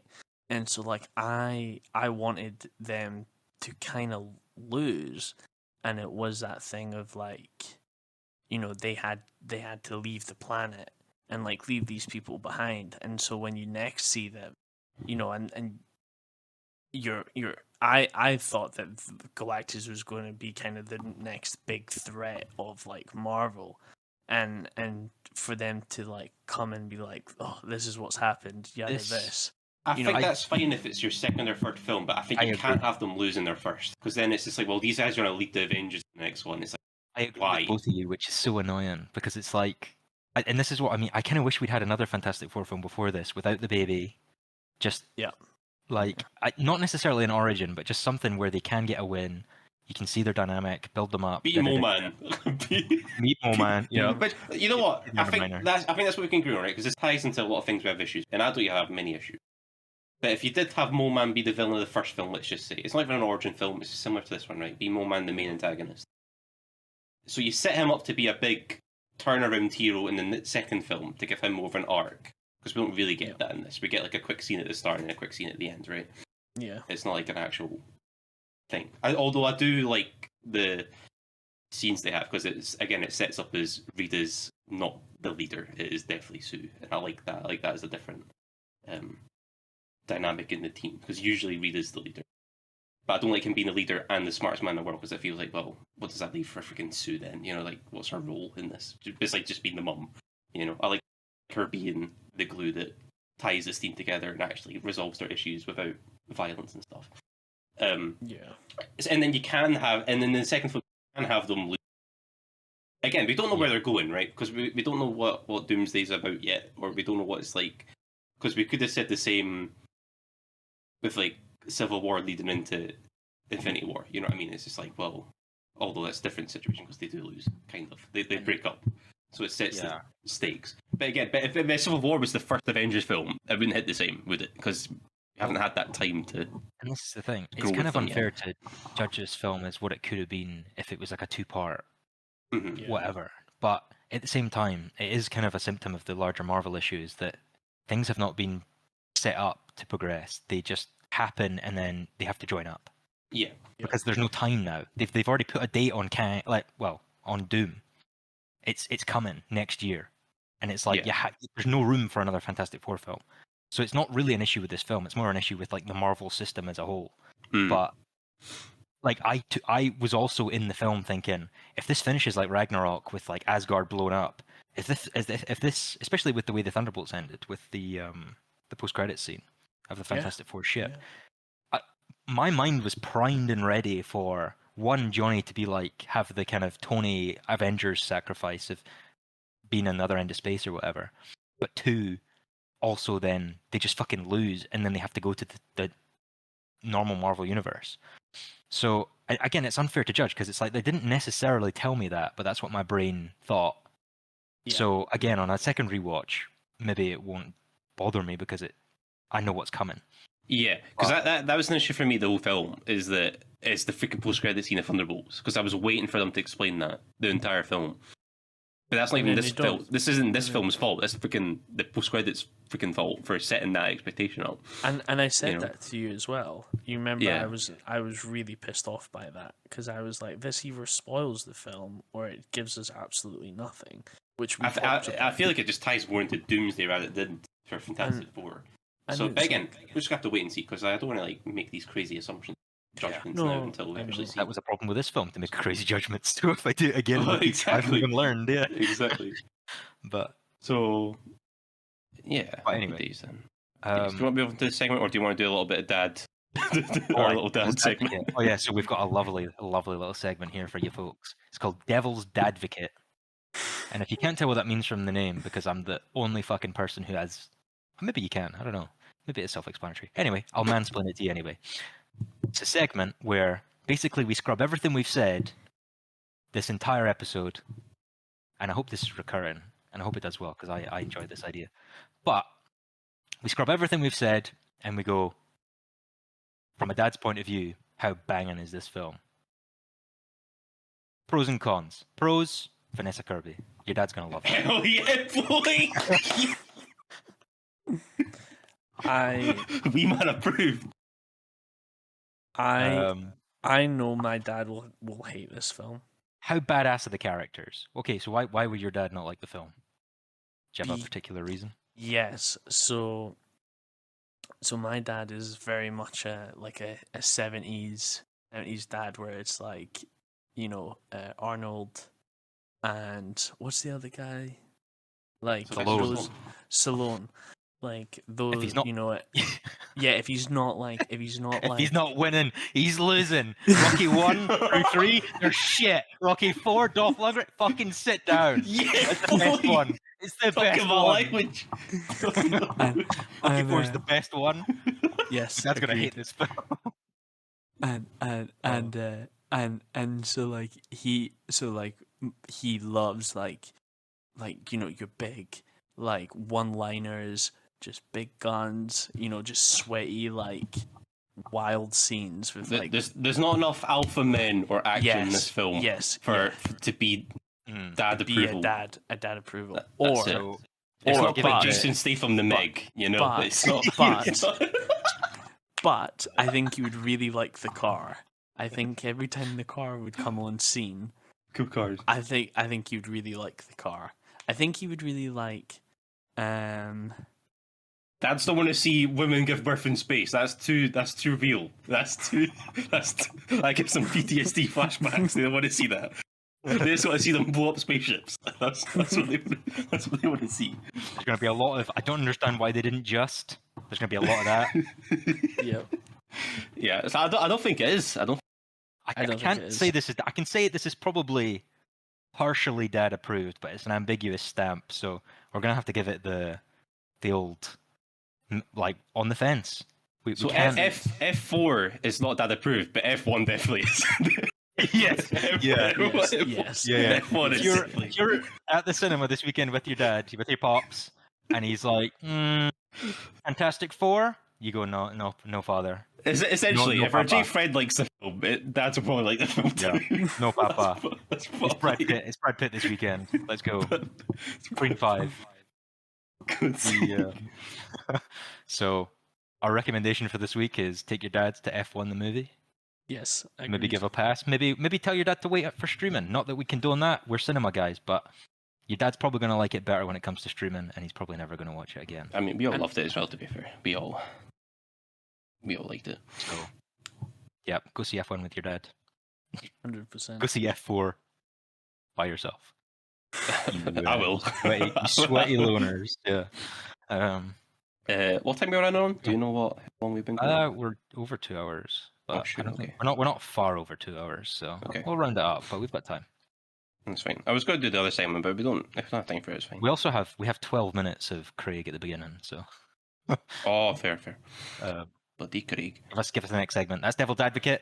All Goodbye right, next all right, time. all right. To summarize, to narrow down this next segment, then, right? In the Marvel MCU, where would you put this film in between? I think you read out maybe like 5 movies, and we just go higher or lower. Wait, I've got the list of films because I had You've just got the list of films. Oh, so you've already put it in. Put it. Yeah. All right. Let me ask you a question. Below, higher or below Winter Soldier? 1 second. I don't want to wait for this answer. Because I'm not even going to I'm not even bothered what the answer is. I'm just curious. I am just curious.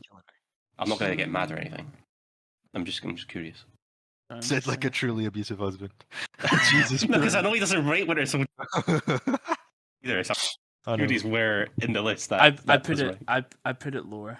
Interesting. Oh. So this Fantastic Four.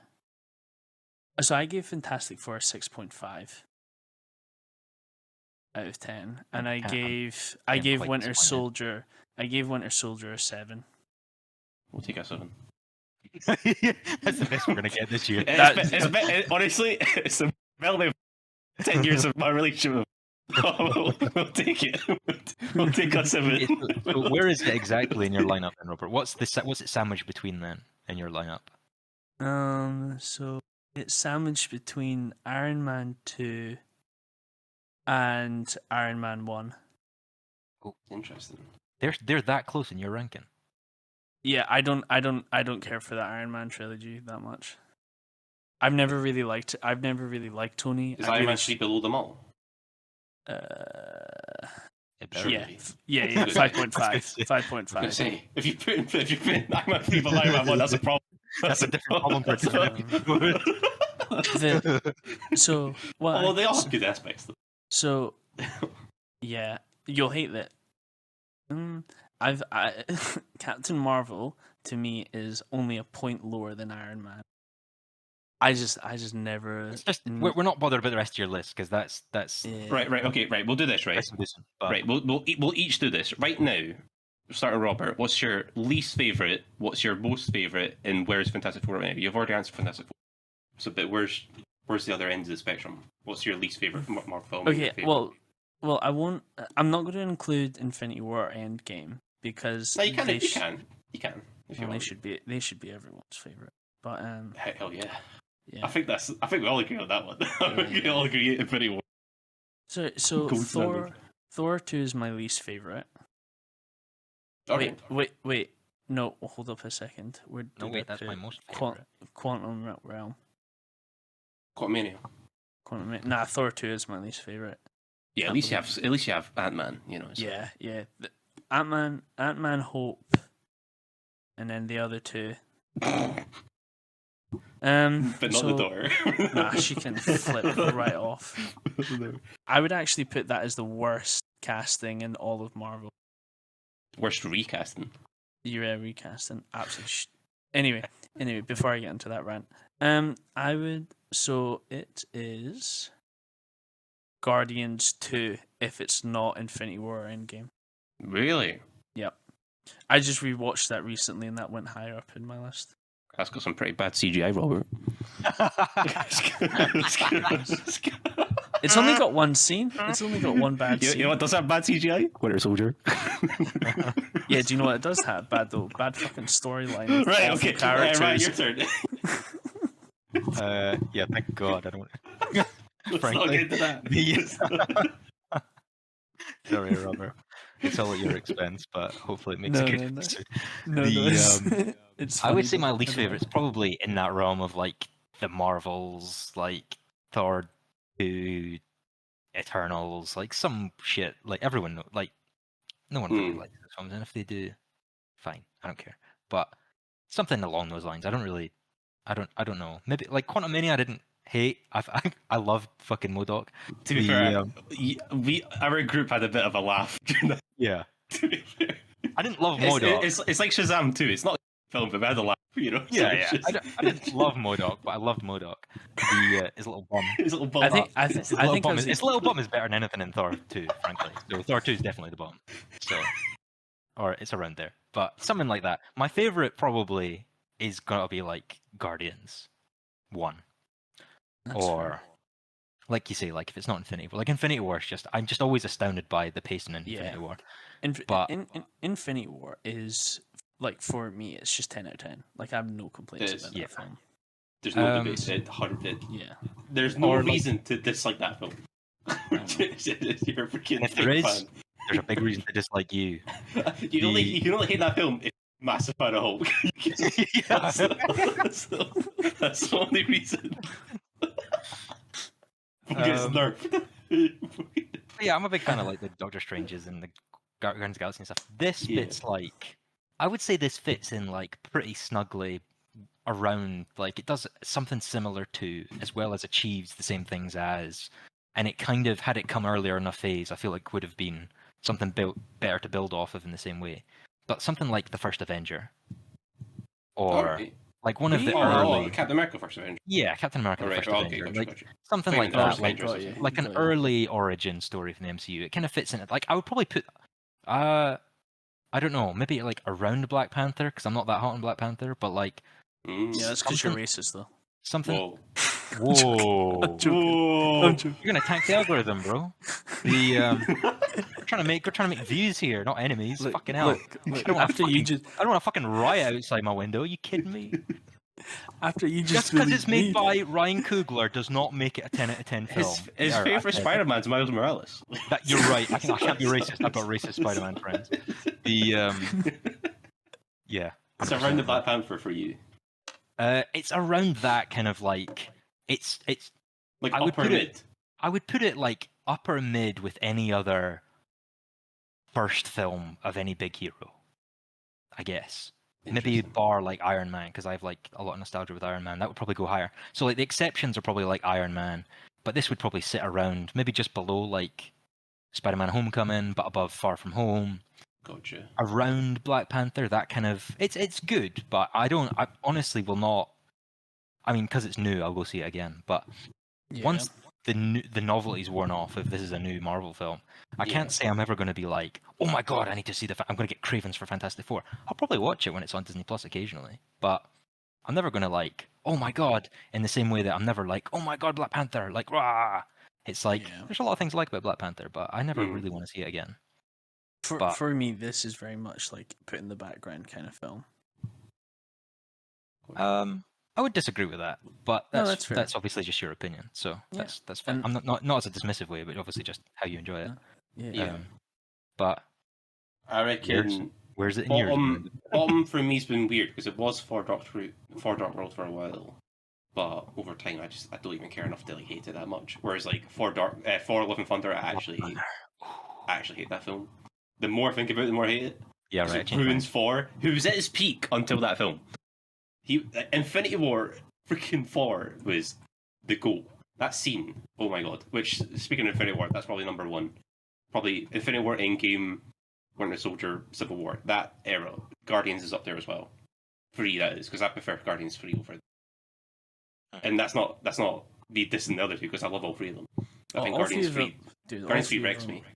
All 3 of them are perfect films. So, Fantastic Four, it's going to be a massive hot take, and that's definitely going to change over time. But I'm putting it around the first Guardians, I think. Don't know if it goes over, because that film is freaking flawless as well, except the villain. Everything else is done so well, that's the problem. So it's funny, because Guardians is like your number 1, right? So it's interesting how... I will say, in terms, like for me, Guardians is like a couple steps above this, but obviously.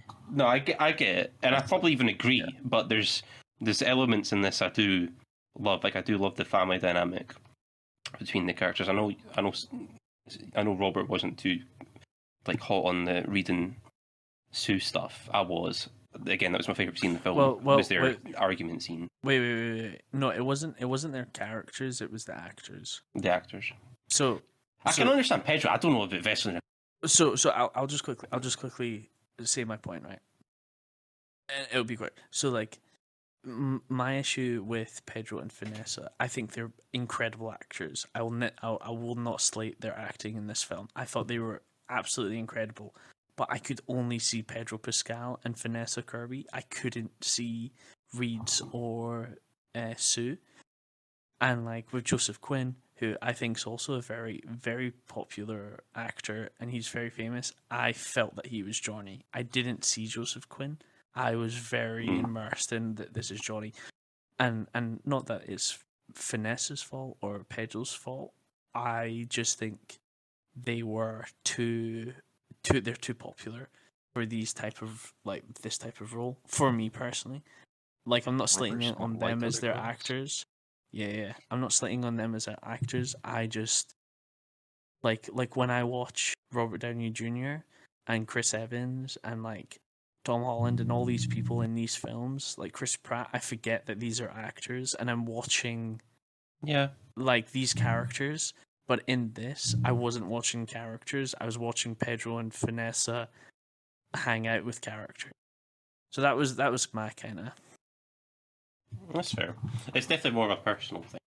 Yeah, in the sense 100%. It's hard to relate because I've not seen either. I've seen Pedro in a lot now. I haven't for the longest time. I've not seen Vanessa in a whole bunch, and the stuff I've seen haven't been the best films either. but no, that's interesting. I don't even know who my favorite was in the film. Like I've always like got a bias towards Thing, but he's definitely not the best character. Surfer. But I've always liked Thing. Yeah, the Thing's good. Like, but yeah, well, interesting discussion, boys. I'm sure. Yes. I'm sure it'll pop up now and then. And to worry, if you've made it longer than 5 minutes in this episode, congratulations. Don't lie to me next time. Barry Burrows. Barry Burrows. His government name. I've watched 25 minutes. I can see the analytics. No, you didn't. 17 minutes. It was 5. We both know it. Right? 5. So if you got this far, well done, Ewan. Get back to work. Get back to work. We know it's a weekday. But yeah, and let us know in the comments what you think about the film, or if you have any issues with what Robert said, particularly. Yeah, Robert's opinions. With what any of us have said. But yeah, tell Robert to get a life. It's not that serious. At least you didn't say hot takes this time. At least you just own it. You're like, yeah, I don't think there was any crazy opinions here. But I think they're all valid. And if you love the comics and you'd love to mansplain how my critiques of the film, which is not related to the comics, is completely wrong and unfounded because I haven't read 60 years of comics, put that down in the comments as well. And thank you for watching. Unless there's anything that you guys want to say. That's all good. All good. Well, thank you for watching, and check in with us next time. I'm not exactly sure what the next episode will be, but hey ho. Not sure. Oh wait, but can I say we'll figure out. Can I say one thing as we go? The best scene, in my opinion, was when Johnny kept saying, "Say it," and then he's like, "It's clobbering time," and then the cannonballed on Galactus. Masterpiece, absolute cinema. I'm ready to go. Thank you for listening to it. Okay, so what time is it, Robert? It's bedtime. It's clobbering time. It's clobbering time. Right. Catch us next time. Thank you for watching, and put your thoughts down in the comments. Thank you very much. Bye. Love you all. Goodbye. Yay. Good stuff. Bye, Craig.